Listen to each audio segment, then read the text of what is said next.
যুদ্ধবিরতির আলোচনায় মার্কিন প্রেসিডেন্ট ডোনাল্ড ট্রাম্পের সক্রিয় ভূমিকা থাকলেও গাজা উপত্যকার উত্তরাঞ্চলে আবারও বড় ধরনের সামরিক অভিযান শুরু করতে যাচ্ছে দখলদার ইসরায়েল। গাজা সিটি এবং জাবালিয়ার বাসিন্দাদের ইতোমধ্যেই দক্ষিণ উপকূলীয় শহর আল মাওয়াসিরে সরে যাওয়ার নির্দেশ দেওয়া হয়েছে, যেটিকে আগে ইসরায়েল নিজেই নিরাপদ অঞ্চল বলে ঘোষণা করেছিল। ইসরায়েলি সেনাবাহিনীর বিবৃতিতে জানানো হয়েছে তাদের অভিযান পশ্চিম গাজায় আরও বিস্তৃত ও তীব্র হবে। এর মধ্যেই আল মাওয়াসিরে চালানো এক হামলায় ৩ শিশুসহ এক পরিবারের ৫ সদস্য নিহত হয়েছেন। এ নিয়ে অঞ্চল জুড়ে আতঙ্ক আরও ঘনীভূত হয়েছে। নিহত শিশুদের বাবা জিয়াদ আবু মারুফ বলেন, ১ মাস আগে ইসরায়েলি বলেছিল এই এলাকায় গেলে নিরাপদ থাকব, অথচ আজ এখানেই আমার সন্তানরা মারা গেল। হামাস পরিচালিত গাজার স্বাস্থ্য মন্ত্রণালয়ের তথ্য অনুযায়ী রোববার দুপুর পর্যন্ত ২৪ ঘণ্টায় ইসরায়েলি হামলায় কমপক্ষে ৮৬ জন নিহত হয়েছেন। আল মাওয়াসির সহ অনেক এলাকাকে নিরাপদ ঘোষণা করলেও বাস্তবে এসব এলাকাতেই চালানো হচ্ছে বোমা হামলা।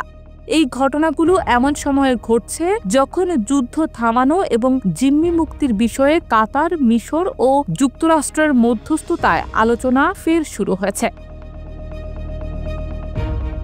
রোববার মার্কিন প্রেসিডেন্ট ট্রাম্প গাজায় চুক্তি সম্পন্ন করার আহ্বান জানান এবং বলেন, জিম্মিদের ফেরানো এখন সবচেয়ে গুরুত্বপূর্ণ বিষয়। তবে হামাসের একজন ঊর্ধ্বতন নেতা বিবিসিকে বলেন, বর্তমানে আলোচনা স্থগিত রয়েছে। নতুন করে শর্ত নিয়ে কিছু অগ্রগতি না এলে আলোচনা ফলপ্রসূ হবে না। গাজার মানবিক সংকট এখন চরমে।